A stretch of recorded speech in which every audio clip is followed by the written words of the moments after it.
Hey guys, if you're ever considering going vegan or vegetarian, here's my recipe for vegan chili. So this is a bunch of jalapenos and serrano peppers. You can't see the serranos, they're underneath down here. There's some habaneros, that's some corn, some green onion, garlic, celery, onion, bell peppers, butternut squash, zucchini, and yellow squash. And I have potatoes here. And then I also have kidney beans, pinto beans, and butter beans, as well as hatch green chilies. I like the flavor that they add. This is one container. I'm gonna add about 2 of them. And I'll kind of show you some more as I go along. All right, so the oil, this is just EVOO. It's warmed up. First thing I'm gonna do is I'm gonna add some onion to this. So we have some diced onion. We're not gonna add garlic to this right away. Why? Because garlic tends to burn. It's not good. We're also gonna add our diced peppers. All right, so we have diced peppers and onions in there. We're also gonna add some celery. Now, if you've done any cooking, you know this is called your mirepoix, right? So basically it's onions, celery, peppers, and sometimes it's carrots. Right, so instead of carrots, I'm using celery.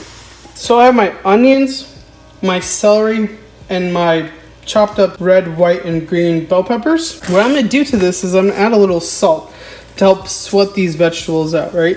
Not too much, but as they say, right, you gotta layer your seasoning. So we're gonna layer it with some salt.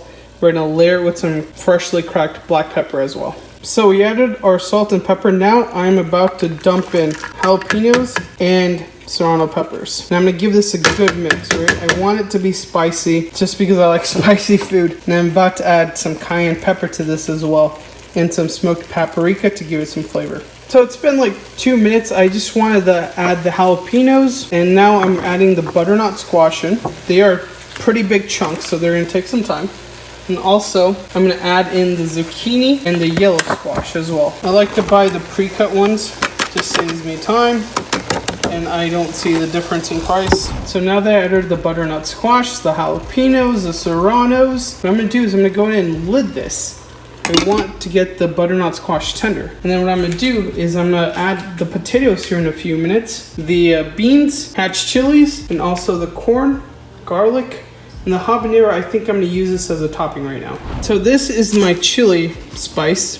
Not giving it away, but I will say it's got salt, it's got pepper, it's got paprika, smoked paprika. It's got a few other secret ingredients, but this is what makes it happen. So now I'm adding my secret blend of spices into the chili. I'm gonna give it a good mix up before I add the beans in. So we added our spice in. Now we're adding a bunch of baby potatoes as well into this. And then we're gonna follow this up with 1 can of hatch green chilies and a 2nd can. Obviously I like the flavor, so that's why I put 2 in. And this is at a medium heat.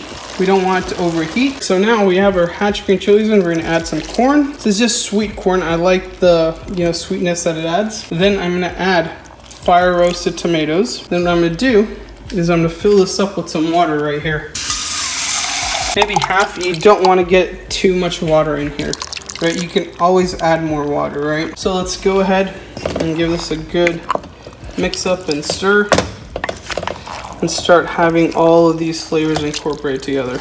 So right now I have everything in the pot. It's cooking down and we really want it to start simmering. And the one way we can achieve that is by putting a lid on it, right? So the potatoes do take a little bit of time. So I'm gonna go and put the lid on top of it. I'll probably give it about 20 minutes. And then after that, I'm gonna add my beans in, because beans, they're already pre-cooked and I don't want them to get too mushy in the blend. So the best way to do this is kind of add them towards the end and give them time to develop the flavors and keep that texture. So at this point, we have the jalapenos, we have the serranos, we have the butternut squash, we have the potatoes, we have corn, we have fire roasted tomatoes, we have onions, celery, green, yellow, and red bell peppers. What I'm gonna do is I'm gonna add my garlic now. The reason why I do it so later in the process is to prevent the garlic from burning and to give off that better taste. This is gonna be low and slow. It's gonna take quite a bit of time to cook. So I don't want the garlic to get bitter on me. I want the garlic taste. And I used about 5 to 6 cloves of garlic. Just gonna give this a stir up. Now, The butternut squash, they were a little bit bigger than what I should have used, but we'll make it work. So what I'm gonna do now is I'm gonna give it a lid to let everything steam down. All right, so this has been going for a while now. We're gonna add our last ingredient here, which is our beans. Again, I tend to add these towards the end to help keep their structural integrity, right? No one wants a mushy bean or a mushy chili, right?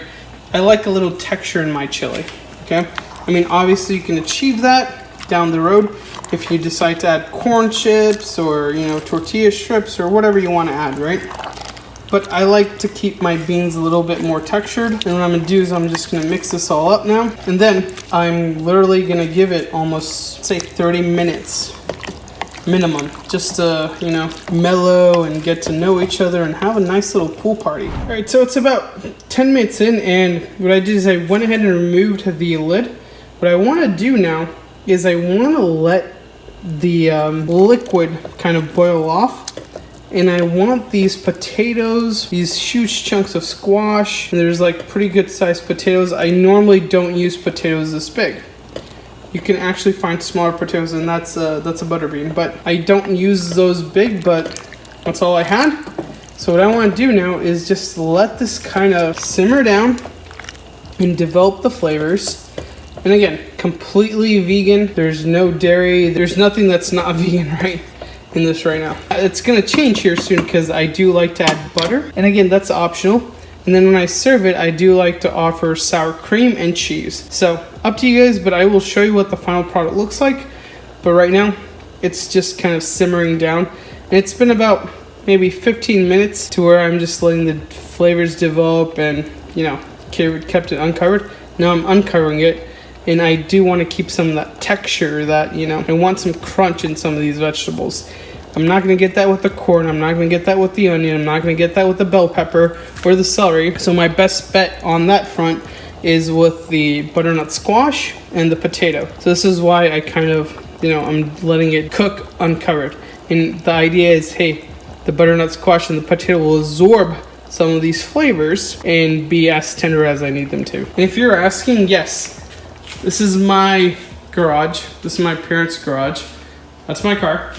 But yes, I am in our garage, and this is how we cook, in the sense that Indian food, in general, cooking can be, you know, very aromatic, and at times it's not a good situation, so we do have a setup in our garage. All right, guys, so this is the final product.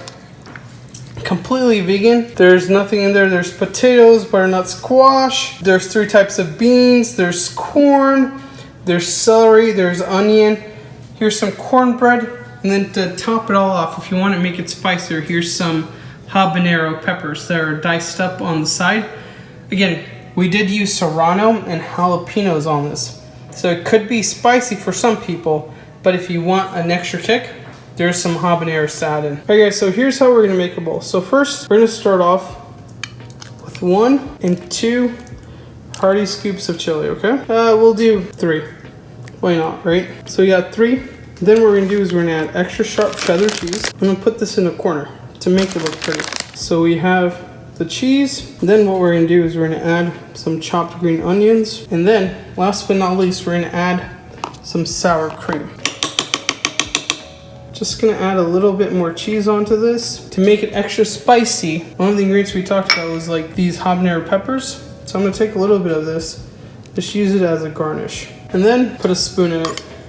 There you go. So we have the vegan chili, the cheese, and the sour cream is not vegan, but everything else is. All right, so bon appetit. Let me know what you think.